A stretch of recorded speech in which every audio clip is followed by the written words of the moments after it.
ॐ ह्रीं श्रीं क्रीं श्रीं कुबेराय अष्टलक्ष्मी मम गृहे धनं पुरय पुरय नमः।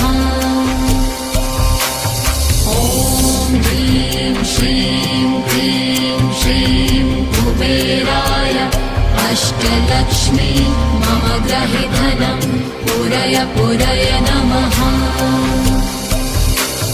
ॐ ह्रीं श्रीं क्रीं श्रीं कुबेराय अष्टलक्ष्मी मम गृहे धनं पुरय पुरय नमः।